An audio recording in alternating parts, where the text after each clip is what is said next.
نہ ہو تو کوئی بچہ تو اس آنے والے کا کام آئے، یہ اس وقت کام آئے گا جب اس کی بچپنے میں تربیت ہوگی۔ کیا بہتر ہے کہ ظہر عصر کی نماز ہو رہی ہے، ہر ایک رکعت نماز اور بچے کے ہر رکوع اور سجود میں والدین شریک ہیں، والدین شریک ہیں۔ تو میں اس سے زیادہ آپ کو زحمت نہیں دینا چاہتا ہوں۔ اس کی اہمیت و عظمت ہر شخص جانتا ہے، ہر ایک کو پتہ ہے۔ اس پر تفصیل سے گفتگو کی مجھے ضرورت نہیں۔ میں نے آیت اللہ گلپایگانی کو خط لکھا کہ اس طرح سے تو اب اسکول ہے نہیں، دور دور رہتے ہیں اور کچھ ہیں فیس برداشت نہیں کر سکتے، اور اگر آپ کے فتویٰ کے مطابق، چونکہ آیت اللہ خوئی کے انتقال کے بعد آیت اللہ گلپایگانی عالم تھے اور ساری قوم ان کی تقلید کرتی تھی، اس فتویٰ کی بنا پر ساری قوم بہت ہی پریشان ہے۔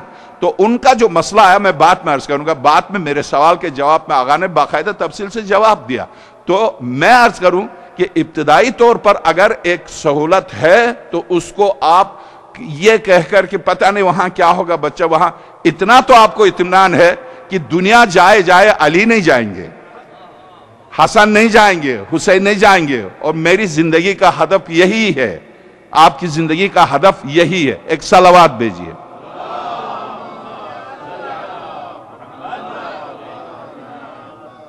کل کی ہماری گفتگو سے متعلق مجھے خوشی ہے، جو اس طرح سے سوال کرتا ہے میں سمجھتا ہوں کہ وہ واقعاً سننے، سوچنے، سمجھنے اور عمل کرنے کے لیے آیا۔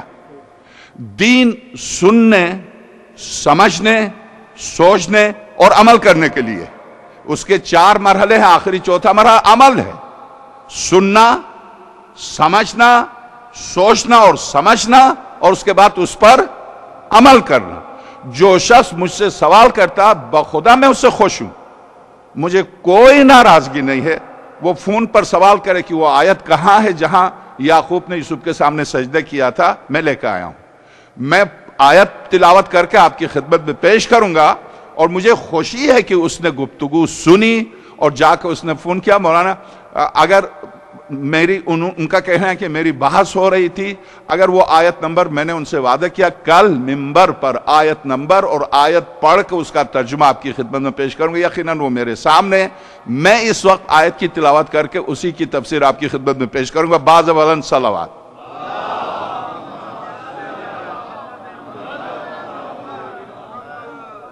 قرآن کریم میں کچھ معارف و حقائق ایسے ہیں کہ واقعاً انسان اگر سرسری نگاہ اور تلاوت کے وقت، میرے آپ کے امام حشم صلی اللہ علیہ فرماتے ہیں کہ میں رمضان المبارک میں دن میں 10 دفعہ قرآن ختم کرتا ہوں، میں چاہوں تو دن میں اس قرآن کریم کو 30 دفعہ ختم کر سکتا ہوں، مگر کسی آیت سے نہیں گزرتا ہوں مگر یہ کہ اس پر تدبر کرتا ہوں۔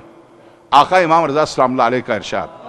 اور چونکہ قرآن کریم تدبر کے لیے ہے، تفکر کے لیے ہے، غور کرنے کے لیے، فکر کرنے کے لیے، یہ صرف مسافر کو نیچے سے گزارنے کے لیے نہیں آیا ہے، یہ صرف مرنے والے کی قبر پر تلاوت کے لیے نہیں آیا ہے، یہ صرف مردوں کے لیے نہیں آیا ہے، یہ زندگی کا پیغام لے کے اس حی کی طرف سے حیات لے کے آیا، یہ زندہ کتاب ہے، زندہ کی طرف سے زندگی لے کے آیا۔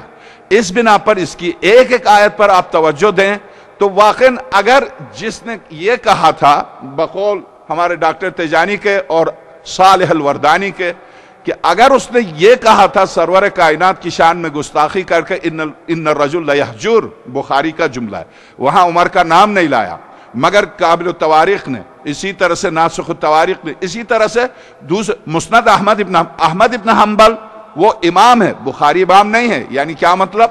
بخاری 200 سے 300 کے درمیان کا، 195 میں اس کی پیدائش ہے، 256 میں اس کی وفات ہے بخاری کی۔ تو بخاری بعد کا ہے، احمد ابن حنبل پہلے کا ہے، اور احمد ابن حنبل فقیہ ہے، اس کا ایک مکتب ہے آج، حنبلی مکتب، جو وہابی زیادہ تر اور لیبیا کے زیادہ تر لوگ حنبلی کو، امام احمد ابن حنبل کو مانتے ہیں، تیونس اور مراکو وغیرہ میں زیادہ تر مالک ابن انس کو مانتے ہیں، اور مکہ میں بھی یا مالکی ہے یا حنبلی ہیں، زیادہ تر حنبلی ہیں، اور مصر میں زیادہ تر شافعی ہیں، تو اب اس میں ترکیہ میں بھی زیادہ تر شافعی ہیں۔ ہماری طرف پاکستان میں، افغانستان میں چونکہ ابو حنیفہ افغانی تھا تو اس بنا پر افغانستان، پاکستان، ہند میں زیادہ تر حنفی ہیں، بلکہ ہیں ہی حنفی، ایک کا دکا شافعی ہیں، شافعی تو ہے نہیں۔ اور اسی طرح سے اب میں آپ کی خدمت میں عرض کروں کہ احمد ابن حنبل ابو حنیفہ کی طرح، مالک ابن انس کی طرح، محمد ابن ادریس شافعی کی طرح ایک امام ہے، وہ ایک فقیہ ہے، وہ زیادہ اہم ہے بنسبت بخاری کے۔ اس نے مسند احمد ابن حنبل اپنی کتاب میں صاف طور سے لکھا ہے کہ عمر تھا جس نے سرور کائنات سے کہا کہ ان الرجل لا یحجر، پیغمبر بیماری کی وجہ سے ہذیان بک رہے ہیں۔ یہ جملہ عمر کا تھا، اس پر 40 سے زیادہ علماء اہل سنت علم رجال کے ماہرین متفق ہیں کہ عمر نے یہ توہین کی تھی سرور کائنات کی۔ ٹھیک، چونکہ میں اس واقعے پر قرآن کیا کہتا ہے پیغمبر کی توہین کرنے والے کے بارے میں، اس پر تفصیل سے گفتگو ہوتی رہتی ہے اور ضمناً ہوتی رہے گی، مگر میں آپ کی خدمت میں عرض کروں کہ انبیاء، اولیاء، ان کے فضائل کو جس طرح سے قرآن کریم نے بیان کیا ہے، اگر آپ انبیاء الہی کے فضائل کو دیکھنا چاہیں تو میں کل کی جو آیت میں نے تلاوت کی، حضرت یعقوب نے حضرت یوسف کے سامنے سجدہ کیا، آیت کی باوز بلند ایک صلوات بھیجیے گا۔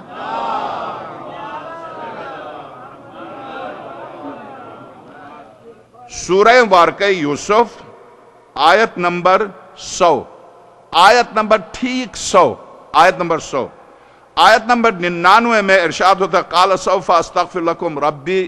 جب برادران یوسف حضرت یوسف کے پاس آئے اور انہوں نے بہت ذلت و اپنی ذلت کا اظہار کیا کہ معاف کر دیں یوسف، آپ ہمیں معاف کر دیں، تو حضرت یوسف نے فرمایا قال سوف استغفر لکم ربی۔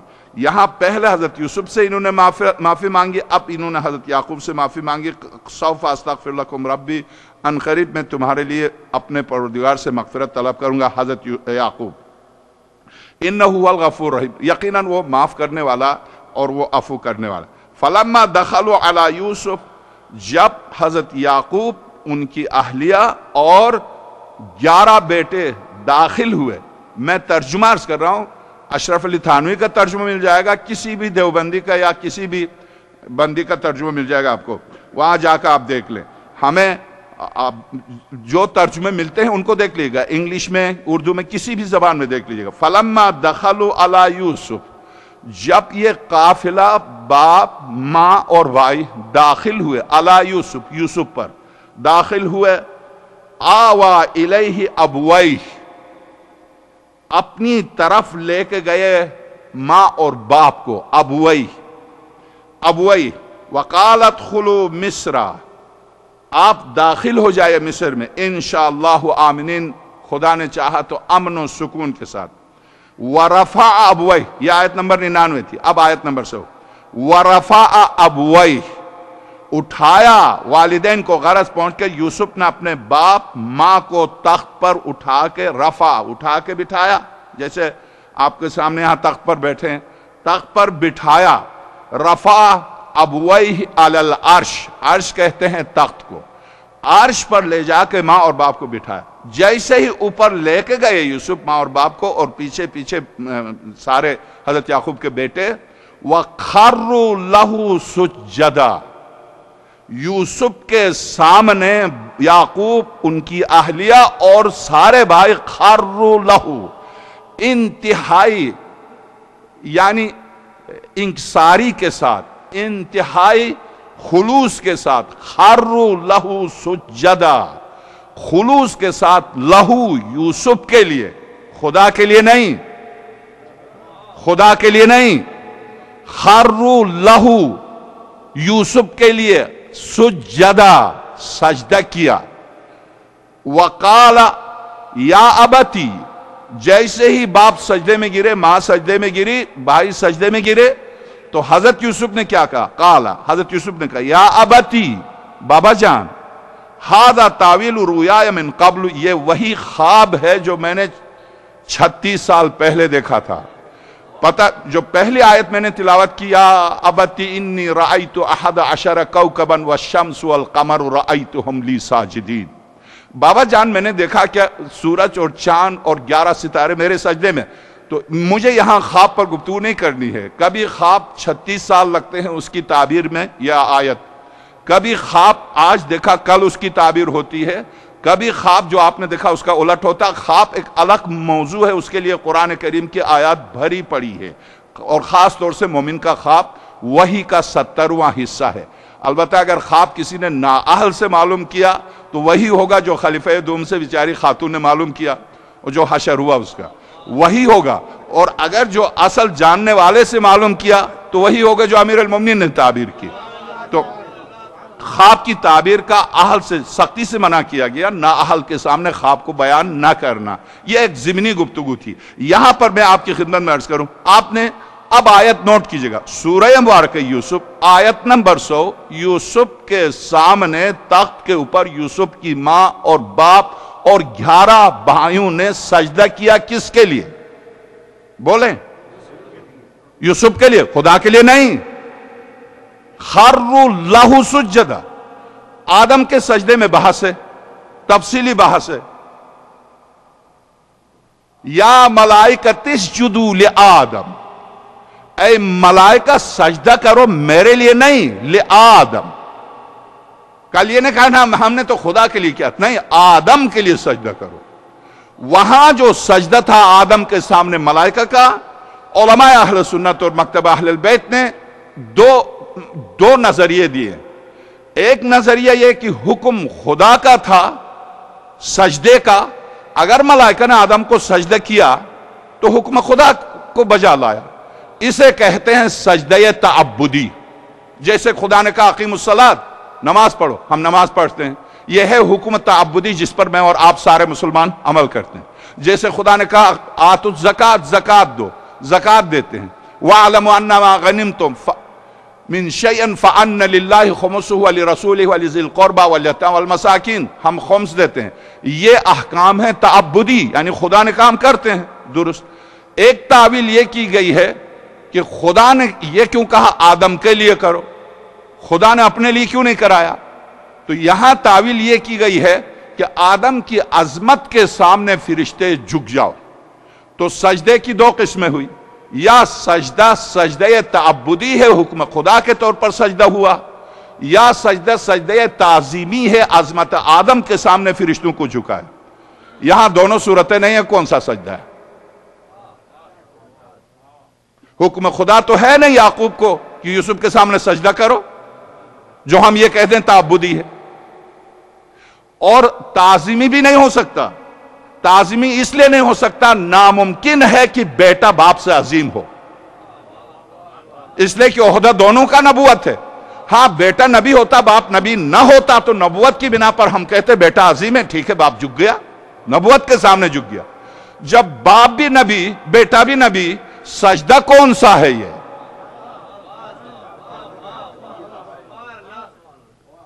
آجا ملا ہمت ہے تو کہہ دے مشرک حضرت یعقوب کو.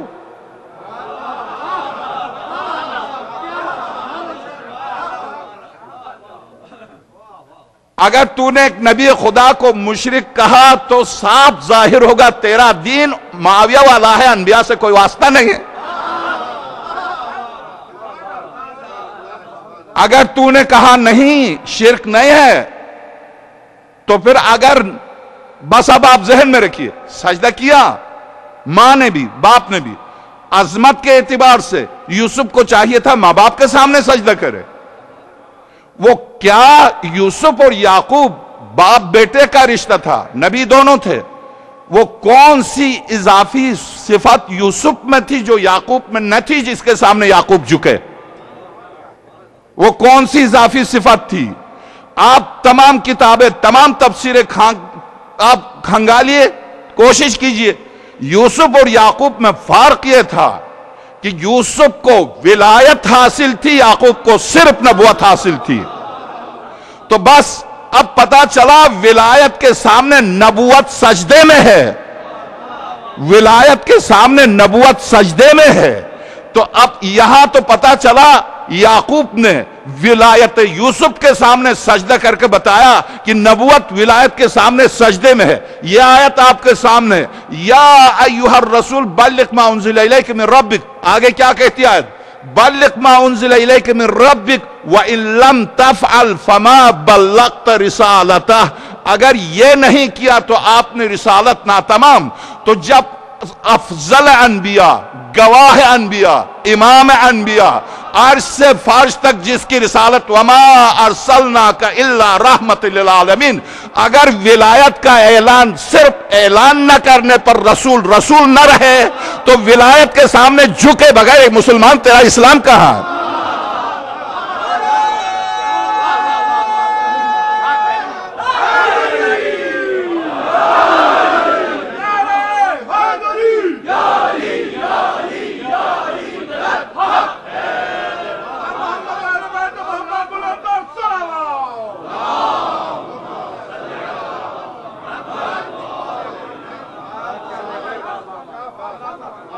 صرف اعلان ولایت نہ کرنے پر سرور کائنات کی رسالت چلی جائے تو ولی آدم کے سامنے تیرے جھکے بغیر تیری 2 رکعت نماز کی حیثیت کیا ہے؟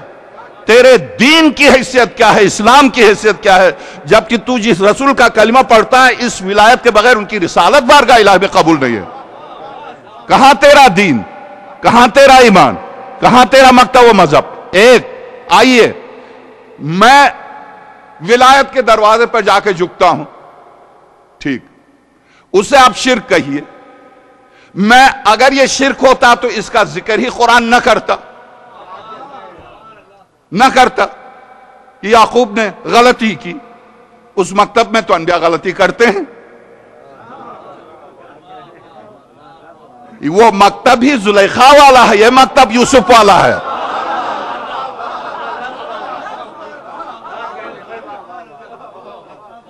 میں نہیں، آپ یہ کہیں کہ جذباتی میں مولوی جذبات میں آگیا بول رہا، واللہ اس سورہ یوسف میں، اس آیت میں، آپ کوئی بھی قرآن جا کے اٹھا کے دیکھ، اس آیت میں سورہ یوسف میں جب زلیخا نے کہا ہے تلک، آج آپ کوئی نہیں ہے، تو یوسف نے بھی کہا،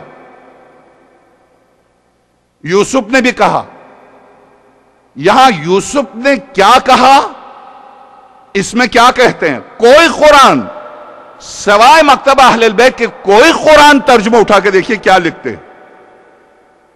لکھتے ہیں کہ اگر لولا رعا برہان ربہ، اگر یوسف اپنے پروردگار کی برہان کو نہ دیکھتے تو زلیخا کے ساتھ گناہ کرتے، یہ لکھا، ٹھیک۔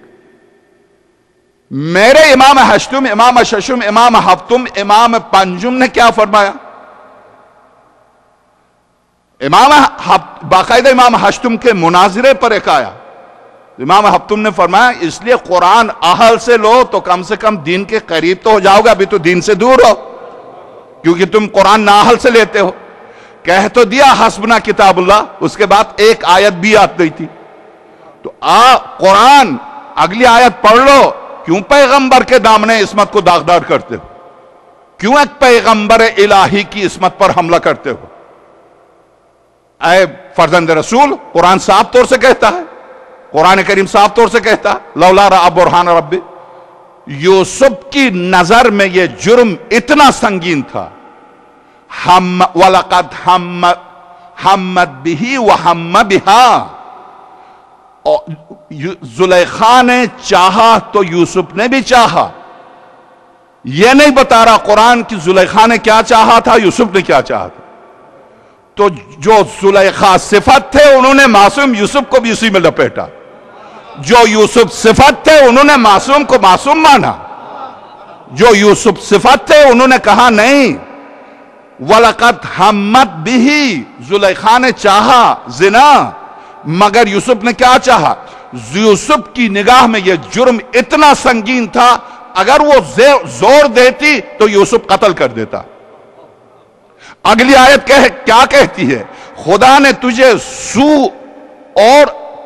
سو سے اور برائی سے بچایا۔ اگلی آیت جب سو اور برائی سے بچایا، یہ آیت خود کہتی ہے کہ جب بھی قتل سے خدا نے کسی کو بچایا ہے تو یہ جملے استعمال کیے قرآن کریم نے۔ اب حضرت نے 10 آیتوں کی تلاوت کی، جب قرآن کہتا ہے، جب اگلی آیت یہ کہتی ہے تو کس بنا پر اس آیت کی تعویل یہ کر رہا کہ اگر زلیخا نے چاہا تھا تو یوسف نے بھی چاہا تھا؟ ہاں یوسف نے چاہا تھا، قتل کرنا چاہا تھا، نہ کہ زنا۔ ایک معصوم کی نگاہ میں یہ سنگین جرم تھا، تو یہ چاہا تھا. اب آئیے اب انبیاء کی عظمت. چلیے یہ تو حضرت یوسف کا واقعہ, یہ تو یوسف پیغمبر ہیں, یوسف پیغمبر ہیں, یعقوب پیغمبر. اسی قرآن کریم نے میں اگر جھکتا ہوں تو سنت قرآن, میں اگر جا کے در علی پر سجدہ کرتا ہوں تو میں ولایت کے دروازے پر یعقوب پیغمبر کی سنت پر عمل کرتا ہوں, میں اس انبیاء الہی کی سنت پر عمل کرتا ہوں. چلیے میں قسم کھاتا ہوں علی کی, تم خدا کے علاوہ کسی کی قسم نہیں کھا سکتے. میں قسم کھاتا ہوں باب الحوائج کی,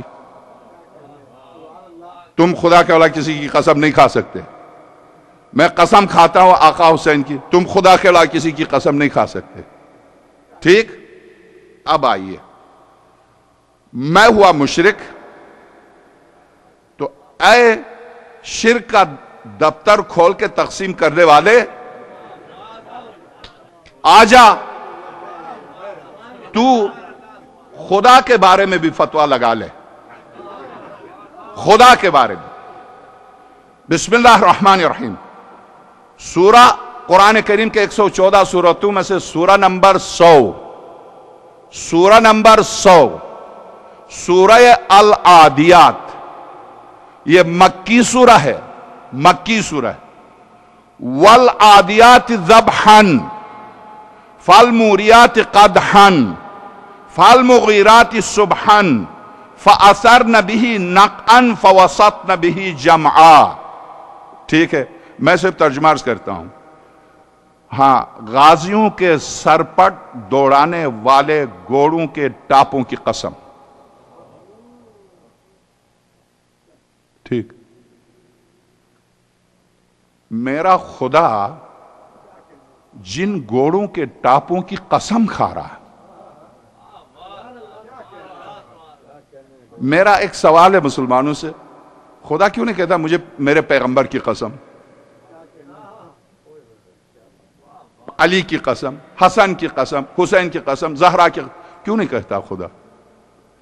کیوں کہتا ہے مجھے دوڑائے جانے والے گھوڑوں کے ٹاپوں کی قسم, ان کے اگلی آیت, ان کے ٹاپوں سے نکلنے والی چنگاریوں کی قسم.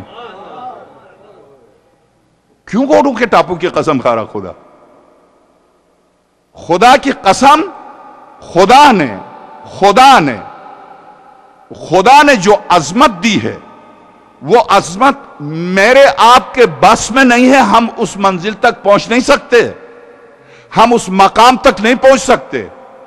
جو خدا جس سوار کے سواری کی بھی قسم نہ کھائے, اس سواری کے ٹاپوں کی قسم کھائے, اس سواری کے قدموں کی قسم کھائے, اس سواری کے پیروں کی قسم کھائے, اس سوار کی کیا عظمت ہوگی, اس سوار کی کیا عظمت ہوگی کہ جس کے سواری کے ٹاپوں کی قسم کھائے. آجا بتا دے خدا غیر خدا کی قسم کیوں کھا رہا؟ میں صرف خدا جس گھوڑے کی قسم کھا رہا, میں اس گھوڑے کو چوموں تو میں مشرک. خدا سوائے خدا اور اسماء الہی کے کسی سے قسم نہیں کھایا جاتا. خدا اپنی اس تمام تر عظمت کے باوجود ان گھوڑوں کے ٹاپوں کی قسم کھا کے خدا رہے, توحید رہے. میں صرف جا کے اس گھوڑے کو چوموں تو میں مشرک. کہاں اگر تو دین قرآن سے لیتا تو یہ شرک کو تو تقسیم کرتا نہ پھرتا.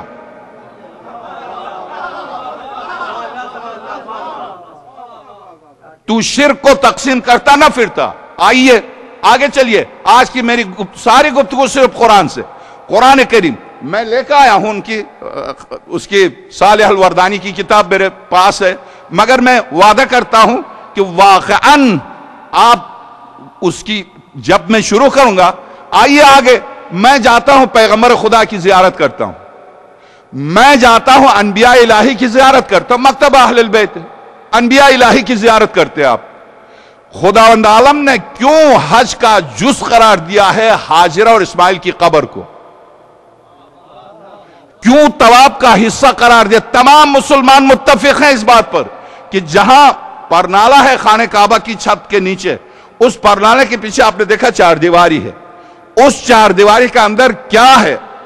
اے حج کرنے والے ذرا ہاجرہ اور اسماعیل کی قبر چھوڑ کر حج کر کے دکھا دیں۔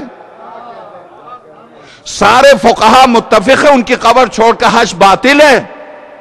اے بندے خدا، جس ہاجرہ اور اسماعیل کی قبر جزء کعبہ ہو کر حج جس کے اردگرد بدقسمتی کا چکر کاٹ کے آنے والے، اسماعیل و ہاجرہ کہاں بچتے اگر میرا حسین نہ ہوتا؟ کہاں کعبہ ہوتا اگر میرے آقا حسین نہ ہوتے؟ کہاں اسماعیل تو جزء حج ہو، ہاجرہ جزء حج ہو، اور جس کے دروازے پر رسالت دن میں 9 دفعہ سلام کے لیے آئے، اس کی زیارت سے مجھے روکا جائے؟ اس کے سامنے سلام کرنے سے مجھے روکا جائے؟ زیارت قرآن کریم پوری سورہ صافات زیارت ہے، پوری سورہ صافات زیارت ہے۔ عجیب بات ہے، حضرت نوح کے پورے محنت و مشقت کو نقل کرتے ہوئے قرآن آ رہا، آ کر جب ان کی 950 سالہ محنت کو، زحمت کو نقل کرنے کے آخر میں اس پیغمبر جلیل القدر کو انعام کیا دیتا ہے؟ سلام علی نوح فی العالمین، میرا سلام ہو نوح پر تمام عالمین میں۔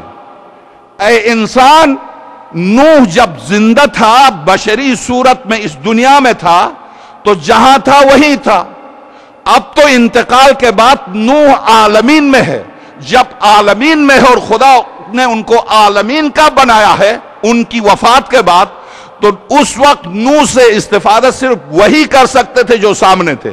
وفات کے بعد کائنات کا ہر شخص روح مقدس نوح سے استفادہ کر سکتا ہے، اس لیے کہ اب نوح عالمین میں ہے، ایک جگہ نہیں ہے۔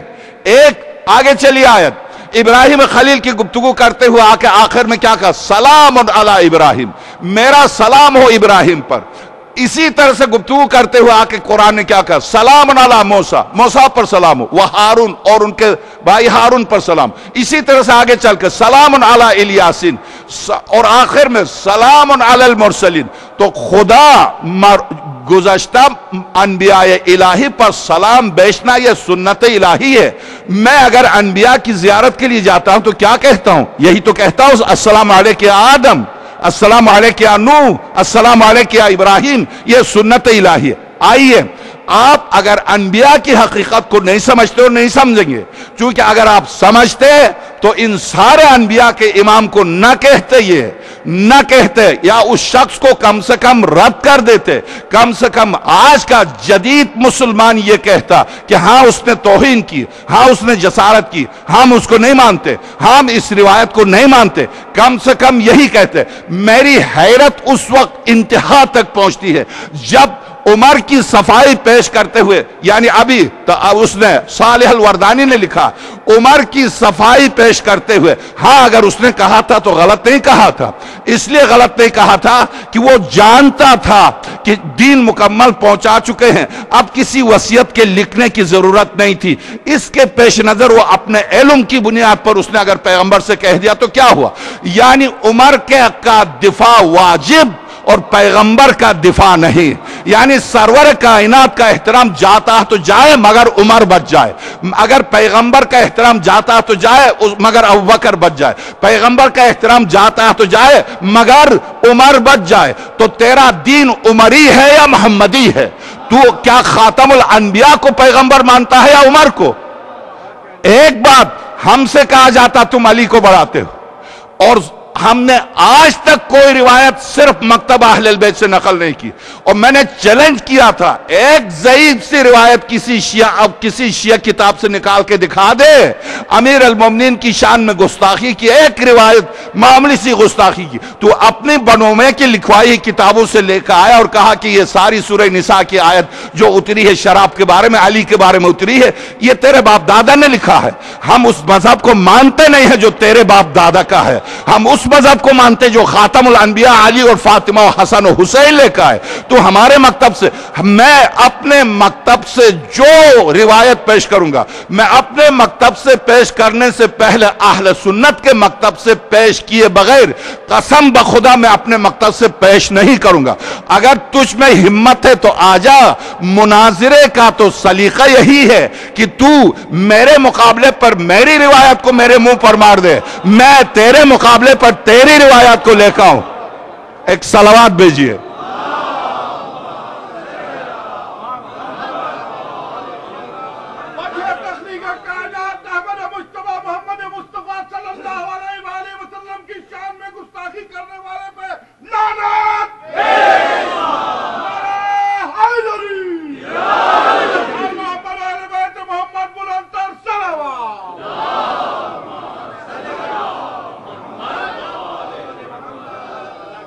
میں امیر المومنین سے کہتا ہوں یا علی، ٹھیک یعقوب پیغمبر ہیں. اب آئیے بالکل ایک غیر جذباتی اور غیر ایک بالکل بھی ایک سیدھی سادھی گفتگو.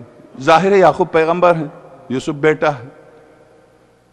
خود حضرت یعقوب نے اپنی ہی قمیص کو اپنے آنکھوں پر کیوں نہیں لگایا؟ آخر وہ بھی تو پیغمبر ہیں. حضرت یعقوب اپنی ہی قمیص کو اپنے آنکھوں پر لگاتے شفا دے دیتی. وہ بھی تو پیغمبر کے جسم کی قمیص ہے. یہ یوسف کی قمیص میں کیا خوبی تھی؟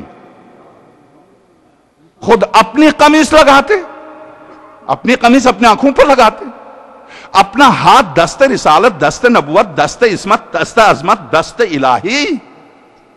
پتا چلا یوسف کے پاس کچھ اور ہے، کچھ اور ہے. اس لیے کہ اگر یعقوب اپنی قمیص اپنے آنکھوں پر لگاتے، بینائی بھی آ جاتی، جوانی بھی آ جاتی.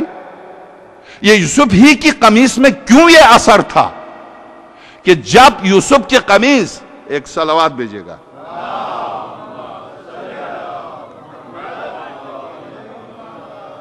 یہ ارشاد ہوتا ہے قالوا تاللہ تبتغ تذکر یوسف حتی تکون حردا او تکون من الحالکین. خدا کی قسم اس طرح سے یوسف کا ذکر کرتے کرتے یا تو آپ ختم ہو جائیں گے یا آپ ہلاک ہو جائیں گے. یعقوب کے جو غیر نبی، غیر معصوم بیٹے ہیں، وہ یوسف کے غم میں رونے کو ہلاکت قرار دے رہے. یوسف کے غم میں رونے کو ہلاکت قرار دے رہے. اس طرح سے روتے روتے آپ ہلاک ہو جائیں گے. تکون من الحال قال انما اشکو بثی وحزنی الی اللہ. میں روتا ہوں نا، تمہیں کیا تکلیف ہے؟ آنسو میں بہاتا ہوں، تمہیں کیا تکلیف ہے؟ میں زنجیر مارتا ہوں، تمہیں کیوں درد ہوتا ہے؟ میں چھرا مارتا ہوں، تمہاری پیٹھ پر کیوں لگتا ہے؟ پتا چلا یہ خنجر یزید وقت پر لگتا ہے. یزید وقت کا میرے زنجیروں سے تڑپنا اس بات کی دلیل ہے کہ زنجیر یزید وقت کی گردن پر، ورنہ اسے کیا تکلیف ہے؟ اسے کیا تکلیف؟ تم تو اور بھی تیز کر کے مجھے دو، اس سے کہ چلو مر جاؤ. تم تو خوش ہو جاؤ کہ تمہاری گولیاں بچ جائیں گے، ہم خود ہی اپنا آپ کو مار کے مر جائیں گے. تمہیں کیوں تکلیف ہے؟ تمہاری تکلیف مجھے بتا رہی ہے. میں حسین کہہ کے مارتا ہوں تو تمہارا یزید اندر سے پکارتا ہے.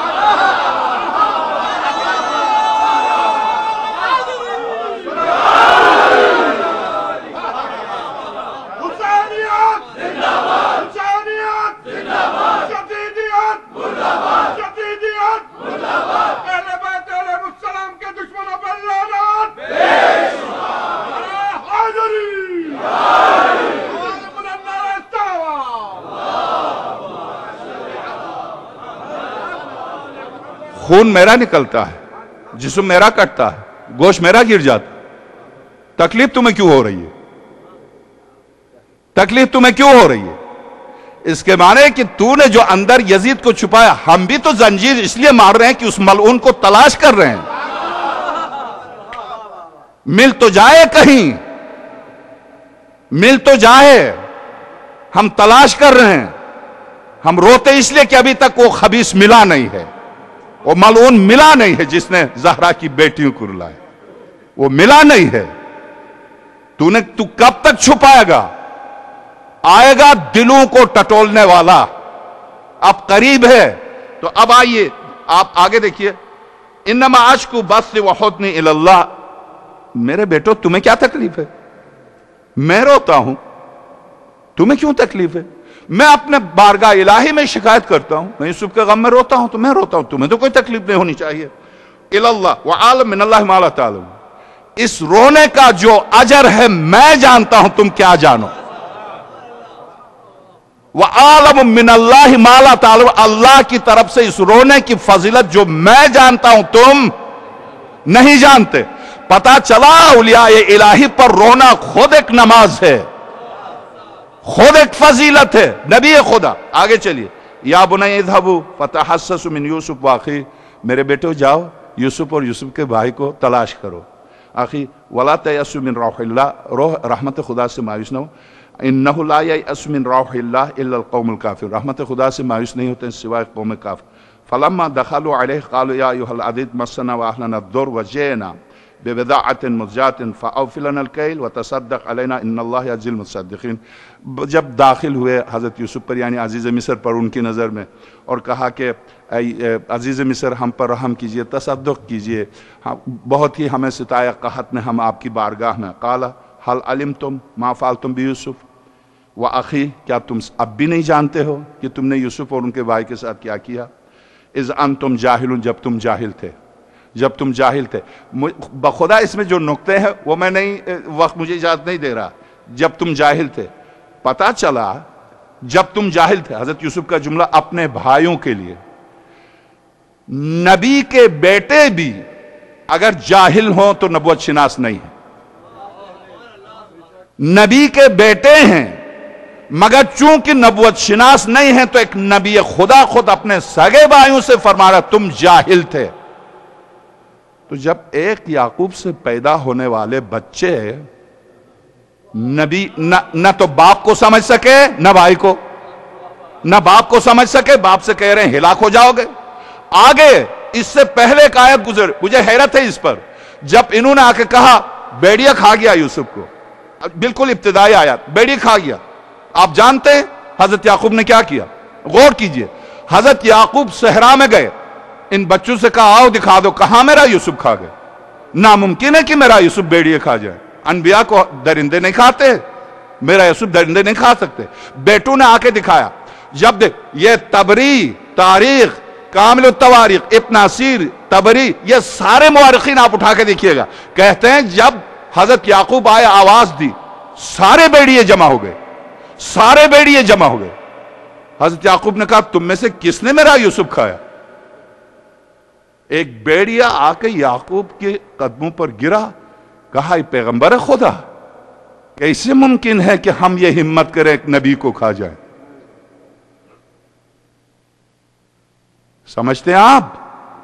صحرائی درندے اور بیڑیے تو آ کے نبوت کے قدموں پر جھک جائیں اور یہ کہہ دیں، یہ تبری کہہ دیں کہ کیسے ممکن ہے کہ بیڑی ایک نبی خدا کو کھا جائے۔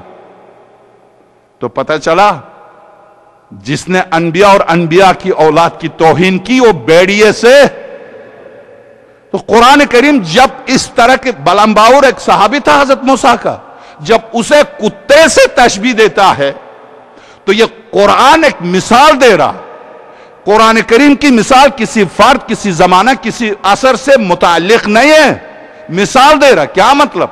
اگر انبیاء کے ساتھ ہوتے ہوئے بھی انبیاء کو دھوکہ دے، انبیاء کی توہین کریں، انبیاء کو چھوڑ کے بھاگیں، کتے سے بدتر ہے۔ کتے وفادار ہے، کتا وفادار، اصحاب کہف میں بھی کتے کا ذکر ہے، وفادار ہے۔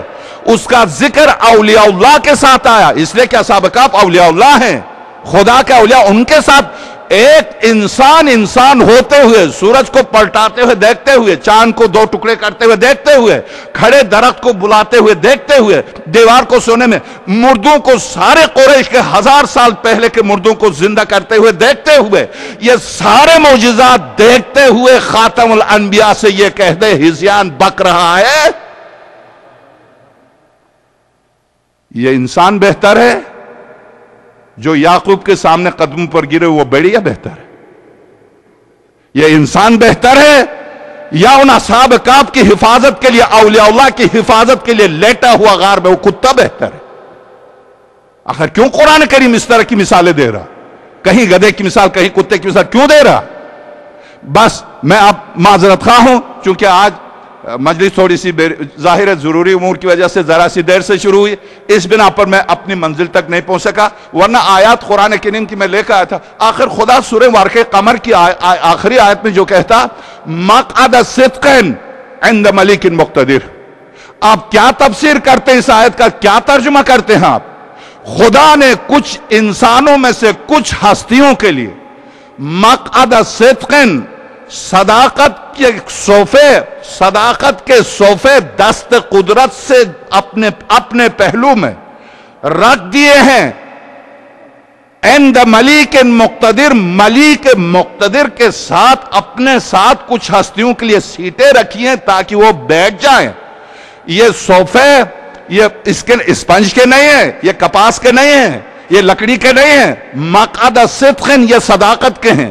تو صداقت کی سیٹیں خدا نے، اب اس آیت سے پتا چلتا ہے کہ یہ ہستیاں عرض توحید میں ہیں، طول توحید میں نہیں ہے۔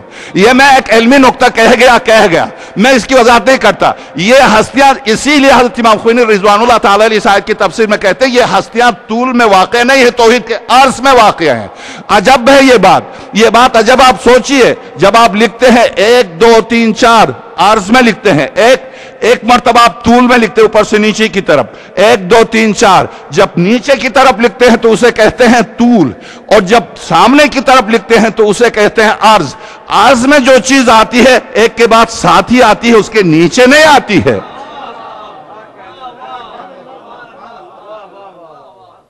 یہ عرض میں واقع ہیں، مقعد صدق، آخر یہ جو صوفے قدرت نے صداقت کے، اب آئیے کون ہے صداقت کے؟ اب آئے مباہلہ کھل کے بتا دے کہ صداقت کی سیٹیاں کن کے لیے، صداقت کی کرسیاں کن کے لیے۔ قول تعالوا ندعو ابناءنا وابناءکم ونساءنا ونساءکم وانفسنا وانفسکم ثم نبتہل فنجعل لعنت اللہ علیہ۔ آپ لاکھ صدیقہ کہیں، ہم کیوں ڈنڈا لے کے آپ کے پیچھے پڑ جائیں؟ وہ آپ کی صدیقہ ہوگی، اگر صداقت کے ذرا پہلی منزل پر بھی ہوتی تو چلی جاتی۔ آپ جس کو چاہیں صدیق کہیں، ایک دن آئے گا جہاں پتہ چلے گا آپ نے کس کو القاب بھی، خلافت جب چرائی، ولایت تو خیر کیا چراتے، خلافت جب چرائی تو القاب بھی چرا لی۔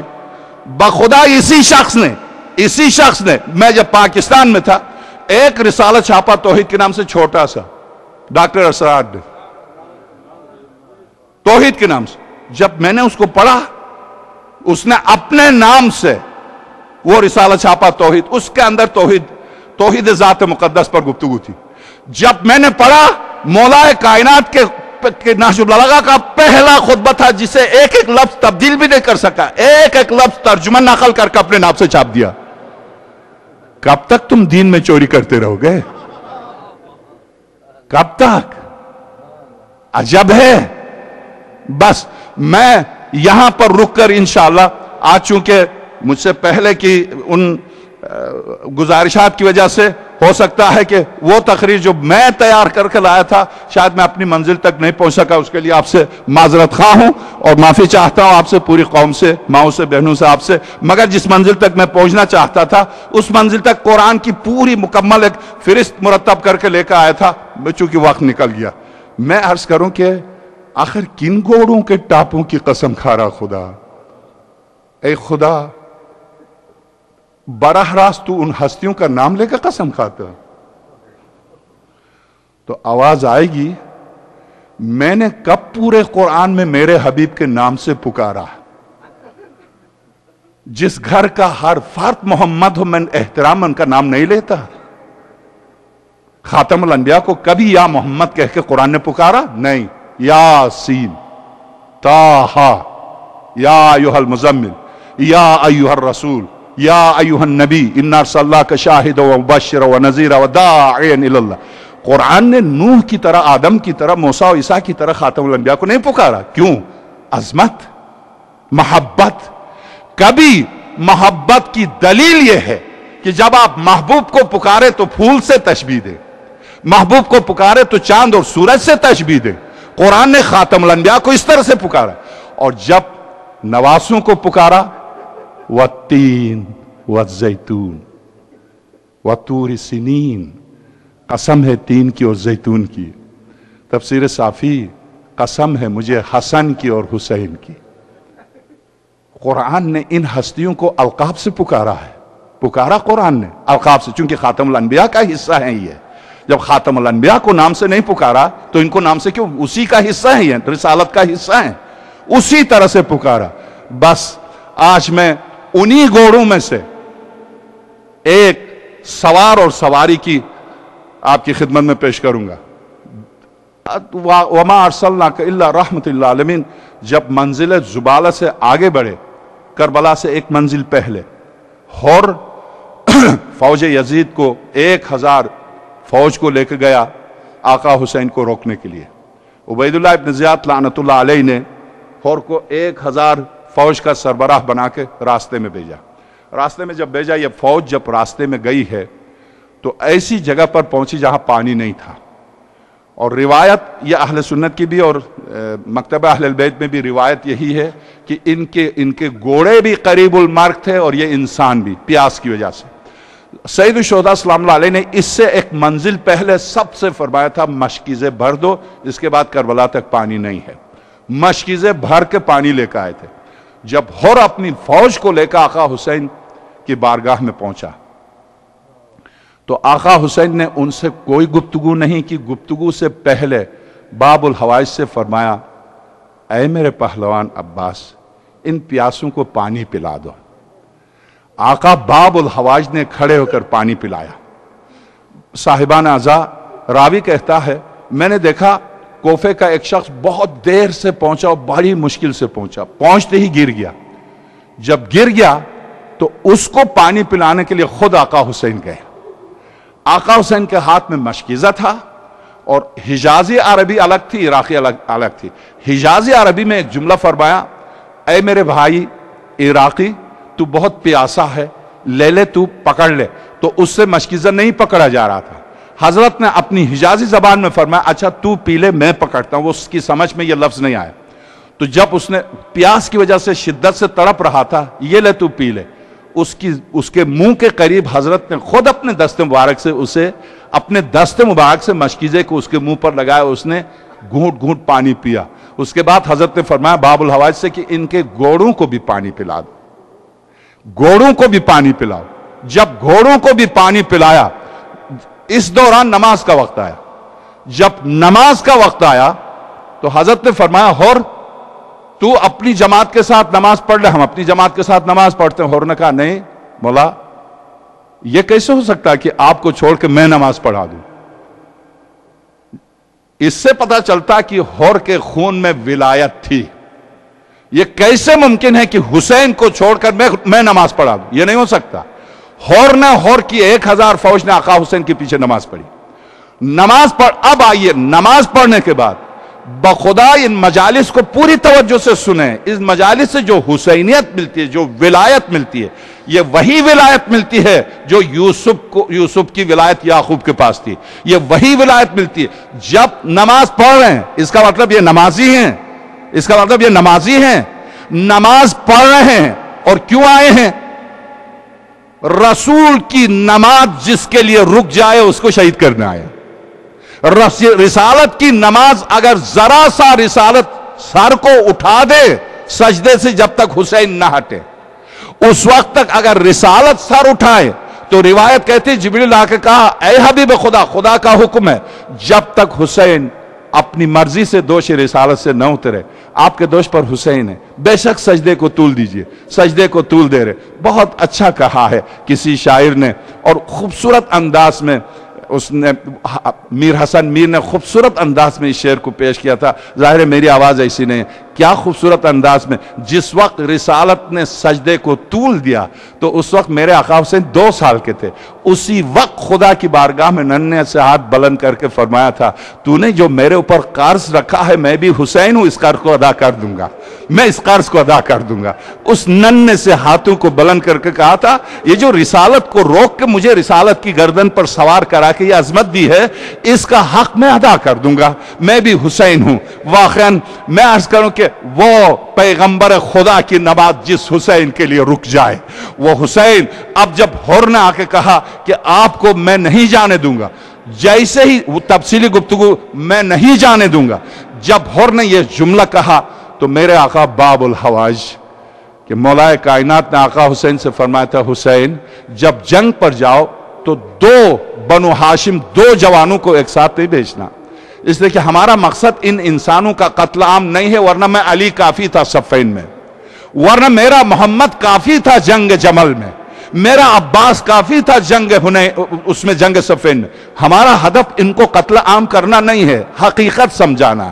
حسین مسلم نہ عقیل کو اور میرے نور و نظر عباس کو ایک ساتھ کسی جنگ میں نہ بیچنا, ورنہ زمین پر کوئی نہیں رہے گا.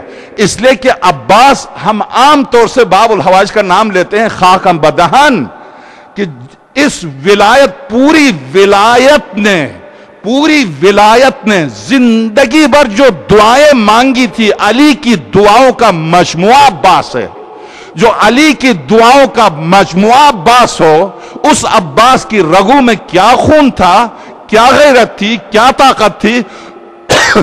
مجھ جیسا حقیر تھا. جب حضرت آئے اور خبردار عباس موجود ہے, تم جانتے ہو کہ میں غلام ہوں میرے آقا, اس طرح سے میرے آقا سے تم بات نہیں کر سکتے.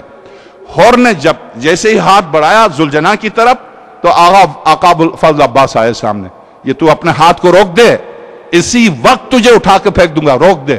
آقا حسین نے فرمایا عباس. اچانک باب الحوائج کے جوش ظاہر امامت کی صدا ہے, عباس ہمیں پہل نہیں کرنی ہے. اچھا آقا, علی کا فرزند ہے, جہاں تلوار ایک دم سے رک جائے. اچھا خاموش ہو گئے. اور تم چاہتے کیا ہو؟ فرزند رسول مجھے حکم یہ ہے کہ میں آپ کو کوفے کی طرف لے کے جاؤں. جب یہ جملہ کہا تو پھر باب الحوائج نے فرمایا تو اور میرے آقا کو تو اپنی مرضی سے کوفے کی طرف لے کے جائے گا؟ آقا سید الشہداء سلام اللہ علیہ نے فرمایا عباس بس. اب حضرت نے کچھ نہیں کہا. اب حضرت نے حضرت کے آقا حسین کے چہرے کی طرف دیکھا. اچھا آقا میں خاموش. اب جب حضرت خاموش ہوئے تو حور کو اندازہ ہوا کہ علی کے فرزند عباس کو جلال آیا. اس کے بعد حور کی گفتگو میں پوری تبدیلی آئی. کہا اچھا فرزند رسول. اس وقت آقا حسین نے حور سے کہا حور تیری ماں تیرے غم میں روئے کہ تو نہیں جانتا میں کون ہوں. تو حور نے ایک جملہ کہا حسین میں آپ کی ماں کا نام نہیں لے سکتا. بے شک میری ماں کا آپ نام لے مگر آپ کی ماں سیدۃ النساء العالمین ہے, میں ان کا نام نہیں لے سکتا اس لیے کہ ان کا نام بغیر وضو کے نہیں لے سکتا. آپ فاطمہ کے لال ہیں, میں کچھ بھی نہیں. یہ احترام اس میں نماز جماعت پیچھے پڑی. اور جب آقا نے فرمایا ثقلت کا امک تیری ماں تیرے غم میں روئے تو کیا کر رہا, تو ایک مرتبہ اور رکا. اور ظاہر عربوں میں بہت ننگ ہے کہ اس کی ماں کا نام لیا جائے. تو یہاں پر اسے ایک مرتبہ سرخ و سیاہ ہوا اور اس نے پلٹ کے کہا حسین آپ کی ماں زہرا ہے, میں کچھ بھی نہیں کہہ سکتا. اس کی کہا اچھا اب آپ جہاں چاہیں چلیں مگر یہ کہ ایک درمیانی راستہ اختیار کیجئے جو میری جان بھی بچ جائے. تو اب جو اس حد تک آئے تو آقا نے فرمایا بے شک تیری جان میں بچا لوں گا, تیری جان بچ جائے گی. اب راہ کربلا کو اختیار کیا. بس جب کربلا میں اترے تو میں 2 جملے, کل سے ظاہر شہداء کے نام پر ہے, کل سے راتیں شروع ہو جاتی ہیں, میں 2 جملے عرض کر دوں. کربلا میں یہاں تک تو حور ساتھ آئے, حور کی پوری فوج ساتھ آئی, قدم قدم پر آقا حسین کے خطبے سنتے رہے. کربلا پہنچ گئے. کربلا پہنچنے کے بعد سب سے پہلا کام آقا حسین نے کیا کیا؟ سب سے پہلا کام یہ کیا کہ اس وقت تک صرف ہور اور ہور کے ساتھ 1000 کی فوج تھی. ابھی کربلا محاصرے میں نہیں تھا. ابھی 5000 10,000 50,000 کی فوج نہیں آ رہی تھی, ابھی آنے والی تھی. حضرت نے سب سے پہلا کام یہ کیا کہ خط لکھا. اور خط کس کو لکھا؟ اندرون کوفہ رہتے تھے, درمیان میں کوفے کے درمیان میں حبیب بن مظاہر کو. حبیب بن مظاہر کو جب خط لکھا تو مضمون خط یہ تھا, یہ خط ہے حسین ابن علی کی جانب سے الی رجل فقیہ حبیب ابن مظاہر الاسدی, اس مرد فقیہ کے نام جو حبیب بن مظاہر اسدی ہے. جب یہ خط لے کے جانے والا آقا حسین کا صحابی حبیب کے دروازے پر پہنچا, جب حبیب کے دروازے پر پہنچا تو رات کا وقت تھا, گپ اندھیرا تھا. یہ چلا بھی رات ہی کو تھا, رات کا وقت تھا, گپ اندھیرا تھا. اس نے دروازہ کھٹکھٹایا. کوفے کے تمام گلیوں پر فوج گھوم رہی تھی اور بالکل پوری طرح پابندی تھی, ایک ایک شخص کی تلاشی لی جا رہی تھی. عین اس وقت جب یہ پہنچا چھپتے چھپاتے حضرت حبیب کے دروازے پر, اس نے دروازہ کھٹکھٹایا. عین اس وقت حبیب اور ان کی اہلیہ کھانا کھا رہے تھے. جیسے ہی دروازہ کھٹکھٹایا حبیب نے کہا من بالباب, اس نصف شب کو کون ہے میرے دروازے پر؟ آنے والے نے کہا انا قاصد الحسین, میں حسین کا قاصد ہوں. یہ جملہ سننا تھا میری ماؤں کے لیے, بہنوں کے لیے, بیٹیوں کے لیے. حبیب سے پہلے ان کی اہلیہ اٹھی, ہاں میرے آقا حسین کا قاصد, یہ کہاں سے آیا؟ یہ سن کے حبیب کی بیوی نے حبیب سے کہا حبیب جلدی کرو دروازہ کھولو. حبیب اٹھ کے گیا, دروازے سے خط لیا, خط لے کے اس سے کہا رک جاؤ. رک گیا. حبیب نے خط لا کے صرف مومنہ کا امتحان لینے کے لیے, اپنی بیوی کا امتحان لینے کے لیے خط کو لا کے چوما, چوم کے زانوں پر رکھا, رکھ کے کہا کھانا کھا لو. مومنہ نے کہا نہیں کھا سکتی, نہیں کھا سکتی, پہلا آقا کا خط پڑھ لو. تو جب حبیب نے خط پڑھا, بسم اللہ الرحمن الرحیم, یہ خط ہے حسین ابن علی کی جانب سے اس مرد فقیہ کے نام جو حبیب بن مظاہر اسدی. حبیب میں اپنی بہنوں کے ساتھ, بیٹیوں کے ساتھ, ثانیہ زہرا کے ساتھ میں کربلا پہنچ چکا ہوں. جب اس جملے پر میرا آقا حسین آئے, اس مومنہ نے کھانا چھوڑ دیا, کہا حبیب چلو. چلو حبیب کہاں؟ کربلا. تجھے نہیں پتا باہر؟ نہیں حبیب چلو. حبیب اب حبیب امتحان لے رہا اپنی اہلیہ کے ایمان کا, ولایت کا. مومنہ کہ حبیب سچ بتاؤ نہیں جاؤ گے؟ اگر ثانیہ زہرا آئی ہیں کوفے میں, جس کے جوتیوں میں بیٹھ کے دین سیکھا ہے, اگر وہ آئی ہیں تو میں تو گھر پر نہیں بیٹھ سکتی, مجھے لے کے جاؤ یا آج سے مجھے اجازت دو, یعنی مجھے چھوڑ دو. مجھے چھوڑ دو, میں جاؤں گی شہزادی کی خاطر. حبیب میں اب بیوی نہیں رہ سکتی, مجھے چھوڑ دو, میں ثانیہ زہرا کی خدمت میں جاؤں گی. جب حبیب نے پوری طرح امتحان لے لیا تو کہا دیکھیے حالات ایسے, میں تجھے ساتھ نہیں لے کے جا سکتا. تو اس مومنہ نے کیا کہا؟ حبیب فکر نہیں کیجئے, بحیثیت شوہر کے صرف مجھ سے کہہ دو ہاں میں جاؤں گی, میں جاؤں گی.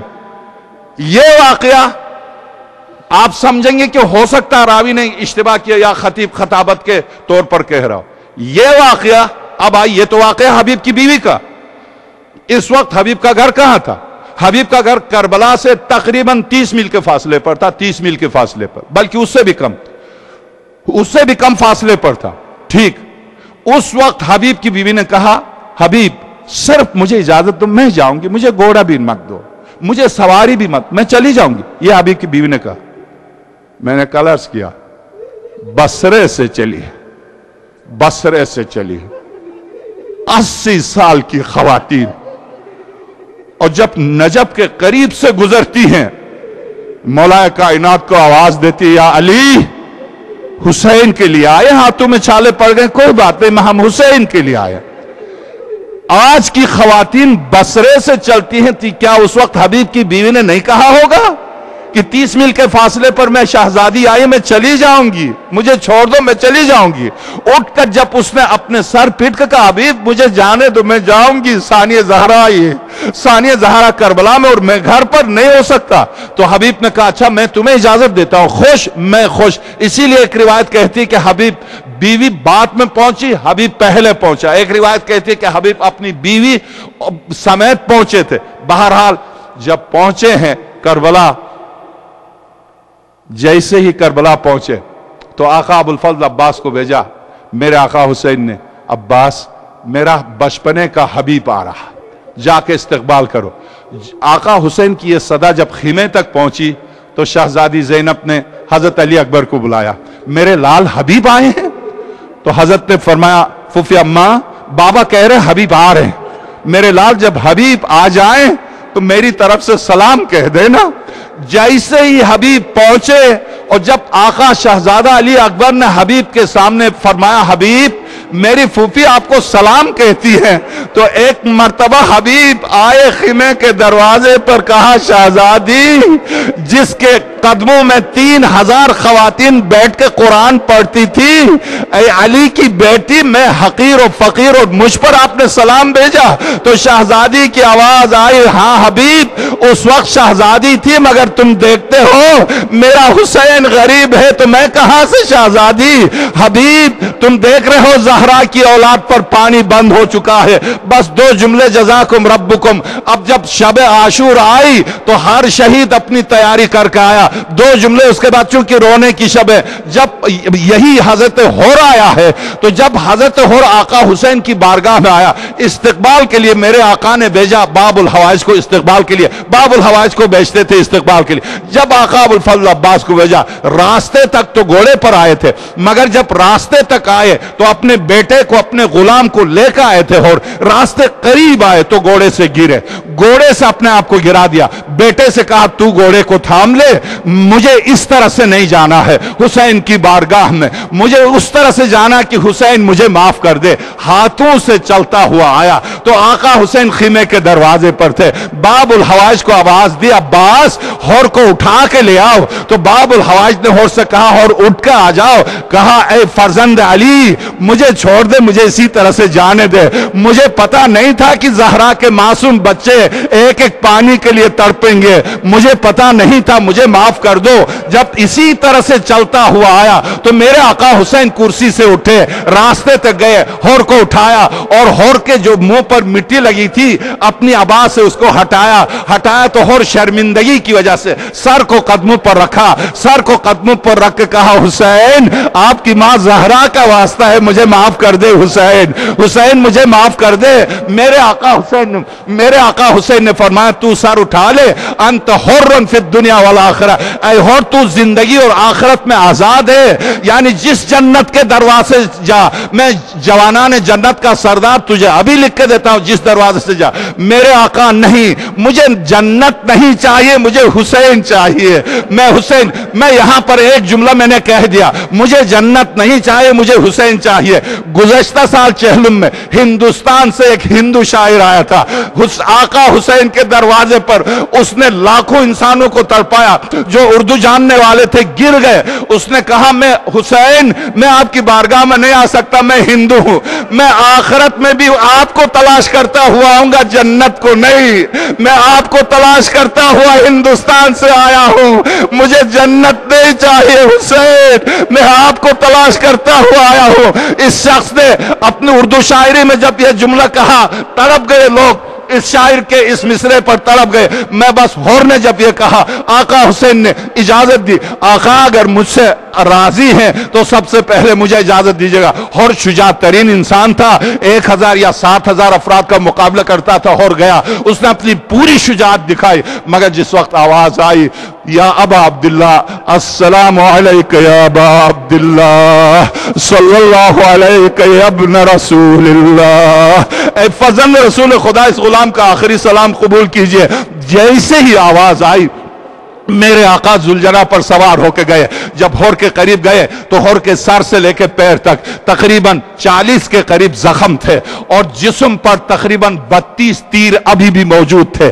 جیسے ہی حضرت اترے، جب حضرت سواری سے اترے تو ہور کی آنکھیں بند تھی، اس نے کہا میں نے کسی کو صدا دی ہے، 1 منٹ مجھے مہلت دے دے، جاتے ہوئے ان کی زیارت کر کے چلا جاؤں، اس کے بعد بے شک تو میرا سر کاٹ دے۔ تو آقا نے آواز دی اور میں آیا ہوں، جس کو تو نے آواز دی ہے وہ حسین آیا ہے۔ اب آقا حسین بیٹھ گئے زمین پر، ہور کے سر کو اٹھا کے زانوں پر رکھا تو حور نے اپنے سر کو جب آنکھ کھولی، آقا نے اپنی عبا سے آنکھوں سے خون کو صاف کیا، جب خون کو صاف کیا تو حور نے آنکھ کھولی، آقا آپ آئے ہیں، اس غلام کے سر کو زمین پر چھوڑ دیجئے۔ حور کیوں ایسا کرتے ہو؟ آقا مجھے شرمندگی ہے، اے حسین، اے عرش کی زینت حسین، آپ کا سر آخری لمحے کس کے زانوں پر ہوگا، مجھے چھوڑ دیجئے۔ حور سے حضرت نے فرمایا، حور نہ گھبرا، میرا سر بھی کسی کے زانوں پر ہوگا۔ اس کے بعد حضرت نے دیکھا سر پھٹا ہوا ہے اور خون سر سے بہ رہا، تو حور کے سر کو یہ کہہ کر حضرت نے فرمایا، حور ہم تو مہمان نواز تھے، تو ایسے وقت میرا مہمان ہوا جب میرے خیمے میں پانی بھی نہ تھا، میرے خود بچے 3 دن کے پیاسے تھے، حور میرے پاس اس وقت کچھ بھی نہیں ہے سوائے میرے ماں زہرا کے ہاتھ کا رومال ہے، اس رومال سے میں تیرے سر کو باندھتا ہوں۔ جب رومال زہرا کو نکالا آقا حسین نے، اس سے حور کے سر کو باندھا، تو بس اب ایک جملہ عرض کرتا ہوں، یہ آپ علامہ شیخ عباس قمی کی کتاب منازل الاخرہ اردو میں موت کا منظر ہے، اس کو اٹھا کے دیکھیے، حلیت متقین مجلس کو دیکھیے، تسلیت الفواد فی الموت والمعاد علامہ سید عبداللہ شبر کی کتاب کو اٹھا کے دیکھیے، کسی کتاب کو اٹھا کے دیکھیے، اس میں یہ واقع ملے گا۔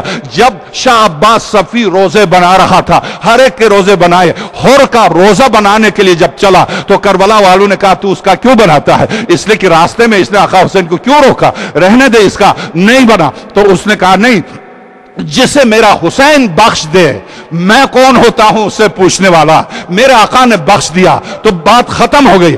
اس نے جا کر، چونکہ قرآن کریم 3 مقامات پر قرآن کہہ رہا جو شہید ہوا وہ زندہ ہے، تو یہ پڑھا لکھا تھا، اس نے کہا اگر اس کی شہادت میرے آقا کی بارگاہ میں قابل قبول ہے، آج سے ٹھیک 400 سال پہلے جب کربلا بنی ہے، اس وقت کربلا کے روزے بنے ہیں، اس وقت جب کربلا باب الحواج کی زری کا سنگ بنیاد رکھ دیا، آقا حسین کی زری کا سنگ بنیاد رکھ دیا۔ اب چونکہ حور 5 میل دور ہیں شہداء سے، 5 میل دور حور کو تلاش کرتے ہوئے گئے، اس کی قبر کی کھدائی کی کہ ہر شہید کو دیکھ کے شہید کی قبریں بنائی گئی۔ جب حور کی قبر کی کھدائی کی تو خوشبو آنے لگی، جب خوشبو آنے لگی تو شاہ عباس صفی نے کہا یقیناً اس کی شہادت میرے آقا نے قبول کی ہے۔ اور جب نیچے اترا تو 1000 سال پہلے کا شہید ہوا انسان ایسے ہے جیسے تھکا ہوا انسان آرام سے سائے میں سو رہا ہو۔ جب شاہ عباس صفی گئے اور دیکھا کہ قبر سے خوشبو آ رہی ہے، یہ خوشبو کہاں سے آ رہی ہے؟ اس کے لباس سے آ رہی ہے، لباس وہی تھا جو پہن کا آیا تھا، لباس جب سونگتا ہوا گیا تو اس کے سر سے یہ خوشبو آ رہی تھی۔ شاہ عباس صفی نے سوچا کہ میں اس رومال کو کھولتا ہوں کہ ایسا رومال پھر کہیں سے نہیں ملے گا، میں اپنے رومال سے اس کے سر کو باندھتا ہوں۔ جب اپنا رومال نکال کے حور کے سر کو کھولا تو 1000 سال کے بعد تازہ خون نکلا۔ جب تازہ خون نکلا تو گھبرایا شاہ عباس صفی، اس نے اپنے رومال سے باندھا، جب رومال سے باندھا خون بند نہیں ہوا، مٹی ڈالی بند نہیں ہوا، کہا تھوڑی دیر نکلنے کے بعد بند ہوگا، مگر اس رومال کو میں اپنا پاس رکھ لوں۔ جب نکل رہا تھا آواز آئی، اے شاہ عباس صفی نہ بنا میری قبر، مجھے نہیں چاہیے سونا، مجھے نہیں چاہیے روزہ، مجھے چاہیے شہزادی کا رومال، وہ میرے آقا حسین نے مجھے تحفے میں دیا ہے، رومال زہرا واپس کر دے، مجھے نہیں چاہیے۔ ماتم حسین۔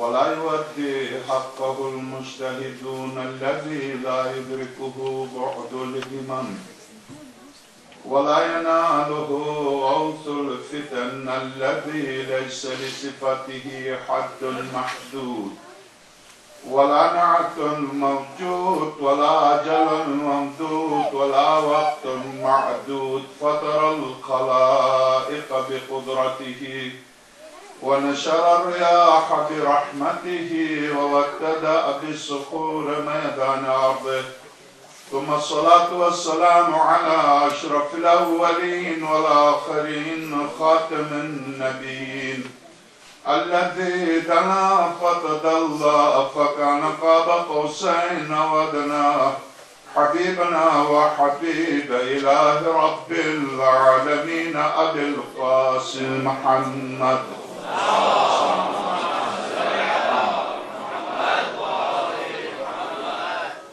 وعلى آله الأطيبين الأطهرين الغر الميامين المحجلين الذين أذهب الله عنهم الرجس وطهرهم تطهيرا.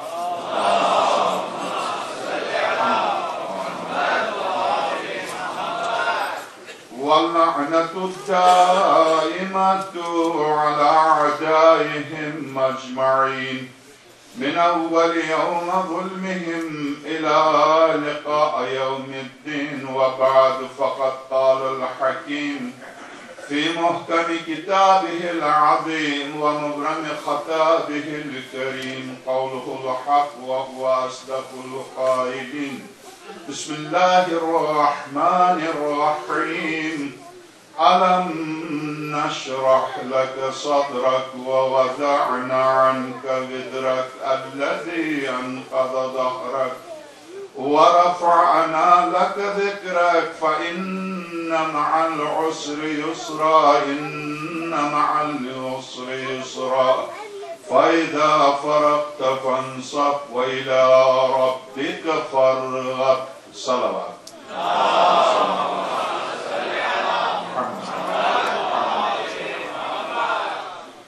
مکتبہ اہل بیت صلی اللہ علیہ وسلم کی تفاسیر کو اگر پوری دقت سے مطالعہ کیا جائے تو اسی سجدہ حضرت یعقوب پر 10 سے 20 آرام سے 1.5 گھنٹے کی مجالس ہو سکتی ہے، مگر چونکہ میں نے وعدہ کیا آپ سے کہ آج سے میں اس کتاب سے پڑھوں گا اور اپنے وعدے کے مطابق میں آج سے کتاب سے پڑھوں گا.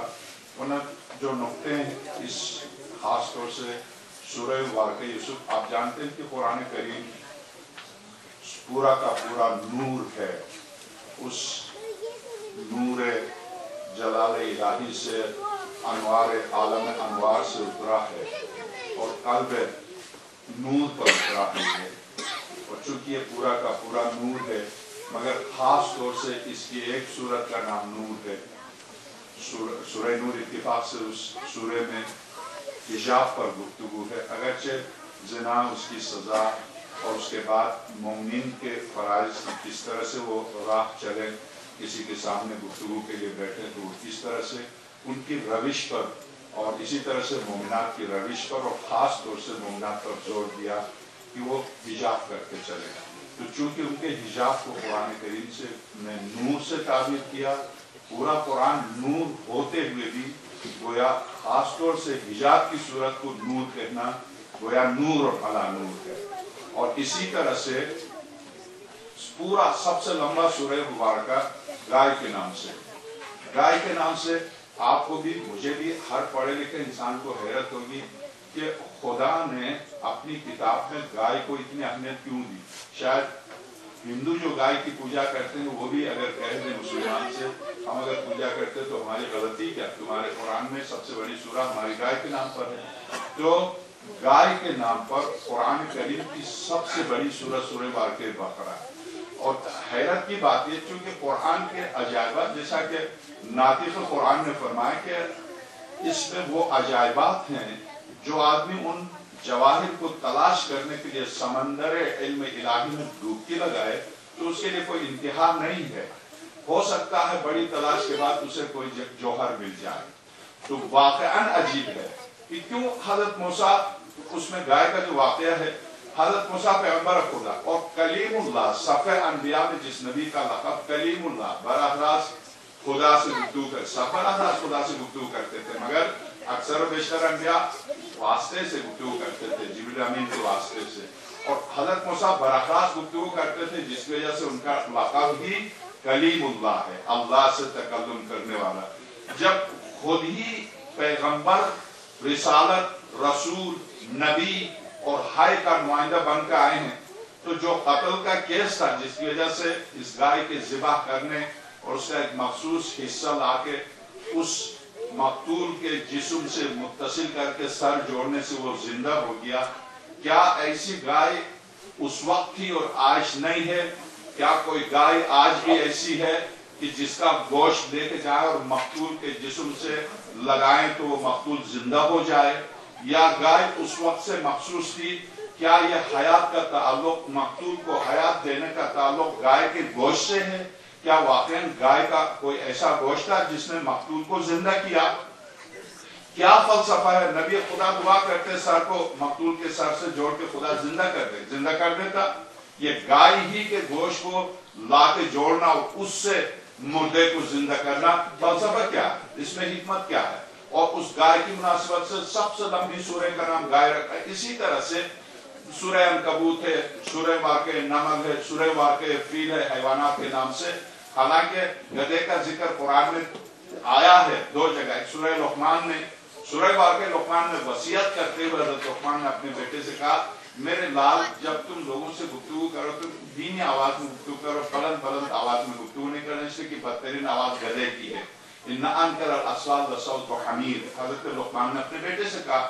ایک یہاں حمیر حمار کی تصغیر ہے، یعنی گدھے کی آواز ہے یہاں پر گدھے۔ پھر سورہ واقع جمعہ میں گدھے تو آیا تو گدھے کا بھی نام، مگر کوئی سورہ گدھے کے نام سے نہیں ہے۔ اسی طرح سے چونٹی آیا، چونٹی کا ذکر آیا ہے مگر چونٹی کے نام سے سورہ بھی ہے۔ اس کی وجہ کیا ہے؟ کیوں قرآن کریم کے مقدس ترین سورتوں کے نام حیوانات کے نام پر کیوں ہیں؟ یعنی ان ساری سورتوں میں انبیاء کے واقعات ہیں۔ آدم کے نام سے کوئی سورہ نہیں ہے، نوح کے نام سے ہے، ابراہیم کے نام سے، ہود کے نام سے سورہ ابراہیم، حضرت ابراہیم کے نام سے، ہود کے نام سے ہے، اور اسی طرح سے زکریا کا ذکر ہے، ان کے نام سے کوئی سورہ نہیں ہے۔ مگر حضرت یوسف کے نام سے جو سورہ ہے 114 سورتوں میں جتنے واقعات بیان کیے گئے، کیا ان واقعات میں قرآن کریم کے ان تمام واقعات میں کیوں قرآن کریم نے اس سورے کو احسن القصص کہا؟ کیا زلیخا کا یوسف سے عشق کی بنیاد پر یہ سورہ احسن القصص ہے؟ وہ تو ایک ناجائز کام تھا، کیا اس ناجائز فعل کی وجہ سے یہ سورہ احسن القصص ہے؟ یا یہ احسن القصص صرف اس لیے ہے کہ نبوت نے ولایت کے سامنے سجدہ کیا؟ یہ احسن القصص کیوں ہے؟ یہ سورہ سارا قرآن احسن ہے، نور ہے، مگر اس خاص طور سے اس سورے کو احسن القصص سے کیوں تعبیر کیا قرآن کریم نے؟ اس سورے پر پوری تفصیل سے، یعنی واقعا اگر شروع سے میں اس سورے کو، اس میں اخلاقیات، اس میں فرائض، اس میں خاص طور سے نبوت و ولایت شناسی، میں چونکہ مقدمے کے طور پر میں صرف سوالات آپ سے عرض کر دیا کہ آپ خود سوچیں کہ جب ایک گفتگو شروع کرتے ہیں تو اس میں خود بخود دروازے کھلتے جاتے ہیں، ہم سے ان کا بند کرنا بہت مشکل ہے، مگر وعدہ خلافی ہوگی، اور بہت سے مومنین جو منتظر ہیں کہ جس کتاب کا میں نے تعارف کرایا تھا، ہر روز وعدہ کرتے ہیں، اس پر عمل نہیں کرتے، غلط بات ہے۔ وہ شاعر نے یا کسی ہمارے اردو محاورے میں کہا کہ وہ وعدہ ہی کیا جو نہیں، وہ انسان ہی کیا جو وفا نہ کرے، اس کے برعکس ہے، وہ انسان نہیں ہے جو وفا نہ کرے۔ جب کتا وفادار ہے تو انسان کو کتے سے افضل ہونا چاہیے۔ تو اس بنا پر وفا انسانیت کا جز ہے، جس انسان میں وفا نہ ہو اسے قرآن کریم نے کس سے تعبیر کیا؟ یہ رہنے دیں آخر کسی اور گفتگو کے لیے، میں اس موضوع پر گفتگو نہیں کرنا چاہتا ہوں۔ میں جن جلیل القدر علماء PhDs جنہوں نے اسلام پر PhD کر کے مکتبہ اہل بیت کو سمجھا ہے، میں ان کی کتاب سے، آج میں ان کی کتاب سے شروع کر رہا ہوں، اور میں جب شروع کروں گا تو پھر قرآن کریم کی یہ ساری آیتیں آ جائیں گی اس کے ذہن میں کہ آئیے وہ شخص جس نے اپنی تشیع میں داخل ہونے کے بعد مصر میں جو انقلاب برپا کیا، مصر میں جو شیعوں کی انجمن بنائی، اس نے مصر میں جو کاروائی کی ہے مکتبہ اہل بیت کی ترویج تبلیغ کے لیے، آدھا حصہ ان کی زندگی کیسے شیعہ ہوئے اور کس طرح کیوں شیعہ ہوئے، انہیں کس نے ہدایت کی راہ کس نے دکھائی، کس طرح سے مکتبہ اہل بیت کے دروازے پر پہنچے، اس کی تفصیل کو میں نہیں بیان کر رہا ہوں، معذرت خواہ ہوں۔ میں صرف جس ہدف تک میں پہنچا تھا اسی ہدف سے شروع کر رہا ہوں۔ باواز بلند ایک صلوات۔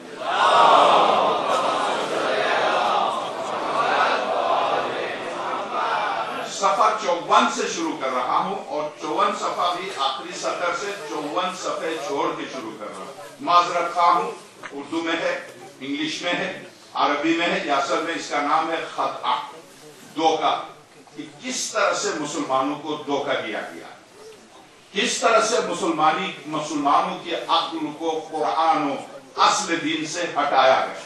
یہ اس کتاب کا عنوان ہے، اور اس نے اتنی دقت سے روایات کا مطالعہ کیا ہے کہ میں واقعی جب ہمارے مراجع اجتہاد کرتے ہیں تو یہی ان کی روش ہوتی ہے، اسی طرح سے روایت کے ایک ایک ذرے پر نظر رکھتے ہیں۔ جب میں نے عرض کیا کہ جب حضرت عمار کو مولا کائنات نے حضرت عمار یاسر کو بھیجا کہ جنگ جمل کے لیے کوفے میں جا کے خطاب کرو، تقریر کرو، اور چونکہ ابو موسیٰ اشعری جو ہے بولتا نہیں ہے، اور بولتا نہ بولنے کے علاوہ شوق دلاتا ہے کہ ایک طرف ام المؤمنین ہے، ایک طرف علی ہے، دیکھو وہ ماں ہے، ماں کے خلاف تم نہیں اٹھ سکتے، یہ اس کی روش ہے، تو تم جاؤ اہل کوفہ کو جنگ جمل کے لیے آمادہ کرو۔ حضرت عمار جب آئے اور حضرت عمار یاسر نے کوفے میں منبر پر جا کے جب تقریر شروع کی تو اب اس تقریر کو چھپا نہیں سکتے۔ مسجد کوفہ دنیا کی قدیم و عظیم ترین 4 مسجدوں میں سے تیسری مسجد ہے، مسجد الحرام اور مسجد خاتم الانبیاء کے بعد سب سے بڑی مسجد ہے، چوتھی مسجد مسجد اقصیٰ ہے، مگر مسجد کوفہ سب سے بڑی مسجد تھی اس زمانے میں، وہ مسجد کھچا کھچ بھری ہوئی ہے، اور ظاہر ہے میں یہاں جو گفتگو کر رہا ہوں اس گفتگو کو اگر کوئی چھپانا چاہے تو آپ بتائیں کیا چھپا سکتا؟ نہیں چھپا سکتا۔ تو غدیر کے خطبے کو 85 سال تک ایک ایک کو لے جا کے اس کا سر تو کاٹا مگر خطبے کو نہیں چھپا سکے، غدیر کے خطبے کو۔ اسی طرح سے شہزادی کے خطبے کو تو ہٹا دیتے، جنہوں نے گھر جلایا کیا خطبے کو نہ جلاتے؟ نہیں چھپا سکتے، اس لیے کہ مجمع عام سے شہزادی نے خطاب کیا، نہیں چھپا سکتے تھے، پردہ نہیں ڈال سکتے تھے۔ 85 سال محنت کے باوجود 85 سال منبروں پر نفس رسالت پر لعنت کرتے تھے، نفس رسالت پر، اس کے باوجود حقائق کو کس طرح سے یہ شخص جس طرح سے مکتب اہل بیت میں یہ آیا ہے، آپ واقعی پوری توجہ سے سنیے کہ کس طرح سے آیا اور اس کی دقت۔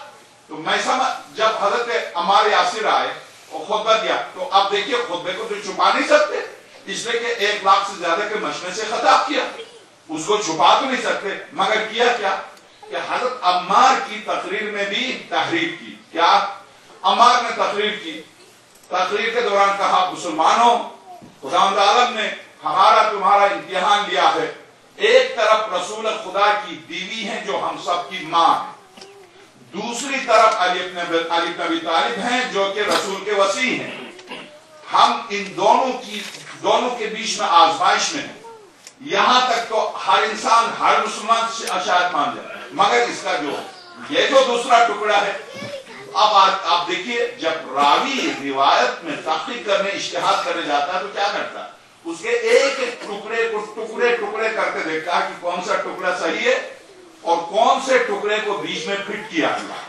یہ اجتہاد کی دقت ہوتی ہے، اس طرح سے مجتہد اجتہاد کرتا ہے۔ تو اب جب انہوں نے تقریر کی تو اب ان کی خطابت کے بیچ میں جس جملے کو فٹ کیا گیا، آپ سوچیں عمار یاسر نے خطاب کرتے ہوئے کہا مسلمانوں ایک طرف ماں دوسری طرف وسیع، اور ماں بھی وہ ہیں جو دنیا اور آخرت دونوں میں جنت میں بھی اور دنیا میں بھی خاتم الانبیاء کی بیوی۔ سوال یہ ہے سرور کائنات رسول کے آنسو، عبدالشکور حافظ عبدالشکور کی کتاب، چنیوں کے حافظ عبدالشکور کی کتاب رسول کے آنسو، اور اسی حافظ عبدالشکور کی کتاب رسول کی مسکراہٹیں، دونوں نے اس روایت کو دیا۔ سرور کائنات 10 دفعہ پوچھا کہ تو کب مرے گی، جو شوہر اپنی بیوی سے راضی ہو موت کی انتظار کر رہا، شوہر بیوی سے کہہ رہے نا تو کب مرے گی، سرور کائنات پوچھتے ہیں المؤمنین سے تو کب مرے گی، محترمہ فرماتی ہیں ہاں آپ کو تو انتظار ہے، مر جاؤ تو نئی جگہ پر دوسری سے شادی کرنے، تو سرور کائنات نے فرمایا تو کوئی رکاوٹ تھوڑی ہے، تیرے ساتھ بھی میں کر سکتا ہوں، مشکل نہیں۔ تو خیر پیغمبر اکرم نے ان سے شادی کے بعد بھی 4 اور شادیاں کی، کیا کر سکتی ہے؟ مگر آپ غور کیجئے اس پر کہ عمار یاسر نے کیا واقعی یہ کہا تھا کہ جنت میں بھی پیغمبر کی بیوی، دنیا میں بھی؟ کیا یہ جنت میں بھی یہ عمار یاسر کا جملہ ہے؟ تو اب ڈاکٹر تیجانی کہتے ہیں عمار پر کیا وحی نازل ہوئی تھی کہ خدا جنت میں بھی کہے گا عائشہ کو لے لیں؟ یہ عمار کا نہیں ہے یہ جملہ، عمار یاسر کا نہیں ہے، اس لیے کہ جب عمار کو یقین تھا کہ یہ جنت میں جائے گی تو جنتی سے جنگ کرنے کیوں آیا؟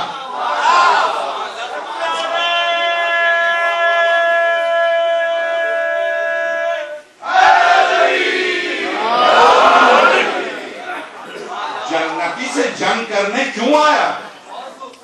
یہ لفظ عمار کا ہو ہی نہیں سکتا، عقل و نقل و قرآن کے خلاف۔ یہ جانتے ہو کہ جنتی لڑنا آیا، سامنے آتی تو قتل کر دیتا، لوگ پوچھتے تو نے جنتی کو ماں اور جنتی تو نے کیوں مارا؟ کس بنیاد پر آیا تھا؟ یہ عمار کا ہے ہی نہیں۔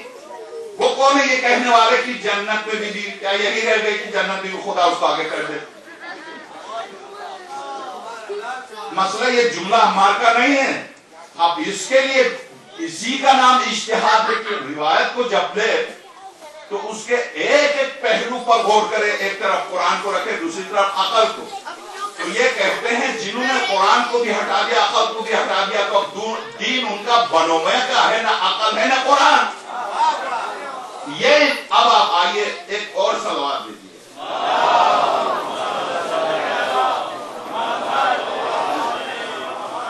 صفحہ 52 الصالح الوردانی، مصر کے سب سے بڑے اخبار کے چیف ایڈیٹر شروع میں، اس کے بعد جب تحقیق کرنے لگے تو وہاں سے ہٹا دیے گئے، پھر وہاں سے جیل گئے، پھر وہاں سے 10 دفعہ جیل گئے، آئے جیل گئے۔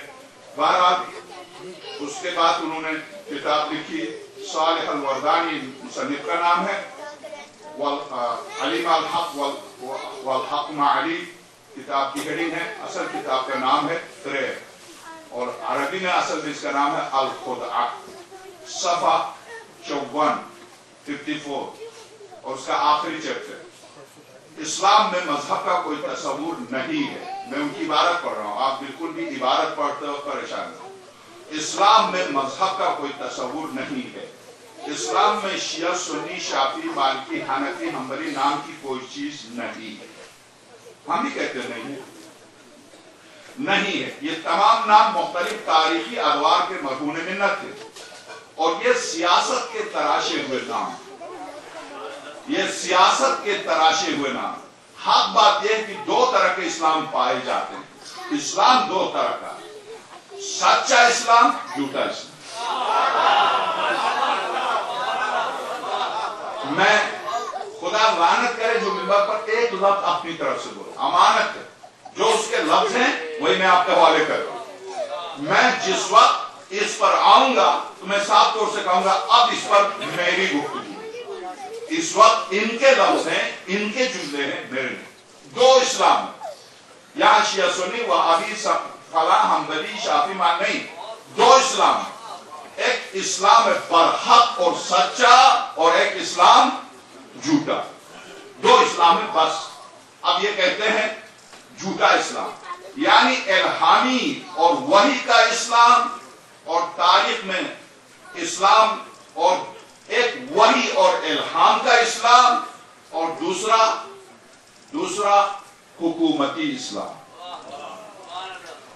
ایک وحی کا اسلام ہے اور ایک حکومتی اسلام۔ تو اب آئیے، تاریخ میں جسے پذیرائی ملی وہ حکومتی اسلام تھا۔ تاریخ میں جسے پذیرائی، آپ کو بھی لطف آئے گا، کیا اس نے دیکھیے، اس کے جملے دیکھیے، تاریخ میں جس اسلام کو پذیرائی حاصل ہوئی وہ حکومتی اسلام تھا۔ تو جب 400 سال تک معصوم بچے حکومتی اسلام کی گود میں پلے، کیا توقع رکھتے ان سے؟ ابو حنیفہ۔ کیا توقع رکھتے؟ امام مالک۔ کیا توقع رکھتے ہیں؟ احمد بن حنبل، یہی آپ توقع رکھیے. افغانستان سے چلا، ابو حنیفہ افغانستان کا ہے، افغانستان سے چلا ہے. سن 80 میں سرور کائنات کی وفات کے 11 ہجری میں سرور کائنات کی وفات ہے. سن 80 میں ابو حنیفہ کی پیدائش ہے. عالم بنا ہے سن 130 ہجری میں، بنو امیہ کے حکومت کے اختتام اور بنو عباس کے حکومت کے ابتدا میں یہ عالم ہوا ہے. اب یہ فقیہ بنا کہاں سے؟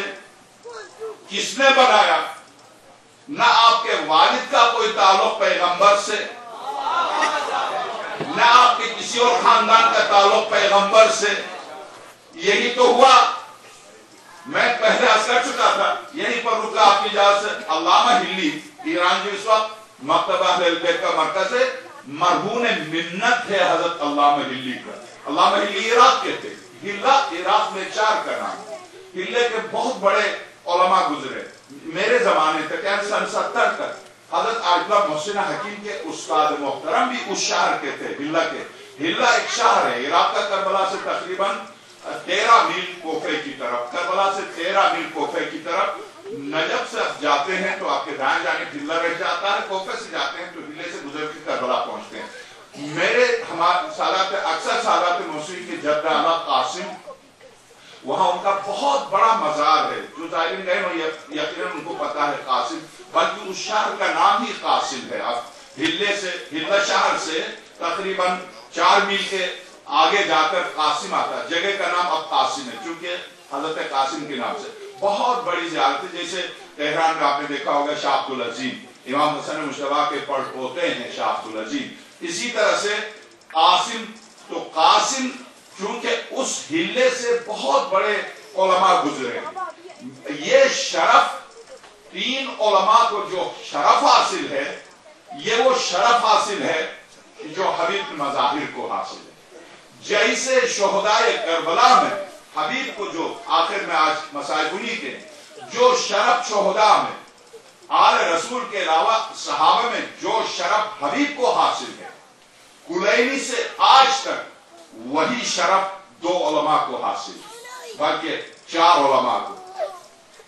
2 نجف میں، ایک علامہ ہلی ہیں مولا کائنات کے دائیں مینارے کے اندر در علی پر، ایک بائیں مینارے کے اندر ہیں شیخ احمد مقدس اردبیلی. یہ شرف ان کو، اور اس سے بڑھ کر شرف جتنا ذریعے سے جتنا قریب ہوگا اس کو اتنا شرف ہے. اس پر آپ پریشان نہ ہوں. پہلے آپ مجلس کہیں اور سن چکے ہیں، بہت بہترین عالم سے سن چکے ہیں. شرف انسان سے متعلق ہے، نہ کہ گدھے سے متعلق ہے. حضرت عزیر بھی 100 سال کے بعد زندہ ہوا، ان کی گدھا بھی زندہ ہوا. زندہ ہوا تو گدھا ہی تھا، بدلا تھوڑی تھا. اس کا شرف کا تعلق انسانیت سے ہے، نہ کہ گدھے سے. اور گدھا بھی پھر بھی اس نے انبیاء کا کام کیا، کبھی کسی نبی کو گدھے نے لاٹھی ماری.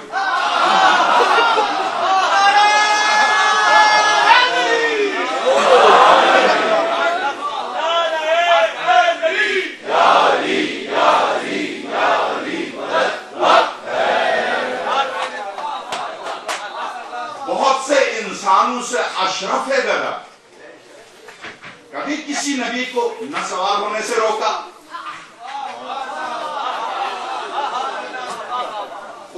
مجال ہے جو لات مارے، یا مجال ہے جو سر اٹھا کے بدتمیزی کرے، سر ہلائے. نہیں، جھکتا تھا گدھا.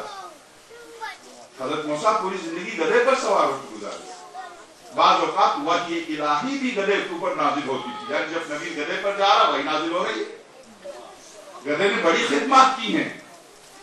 میں نہیں چاہتا کہ میں اپنی مجلس گدھے کے سلسلے میں پڑھوں، مگر گدھے سے بھی بدتر جس کو سورہ جمعہ نے کہا، سورہ اعراف نے جس کو کتے سے بدتر قرار دیا ہے، آپ اس کو اگر اولیاء و حجج اللہ کے مقابلے پر لے کے آئیں گے، آپ کو بہت مبارک ہو. وہ بہت مبارک ہو. مگر ہمیں پر کیوں تھوپنے کی کوشش کر رہے ہیں؟ آپ اپنی تقریر کیے جائیے، مجھے اپنا بولنے دیجئے. ہم آپ کے بولنے سے پریشان نہیں ہیں، آپ ہمارے بولنے. ہم نہ بولیں، صرف آنسو بہائے تو تجھے پریشانی ہوتی. میرے آنسو سے تجھے کیا تکلیف ہے؟ کیوں تو فتویٰ لگاتا ہے؟ میں نے آج کیا لگا لے فتویٰ یعقوب پر. صاف طور سے قرآن نے کہا سج لہو خر لہو سجدن،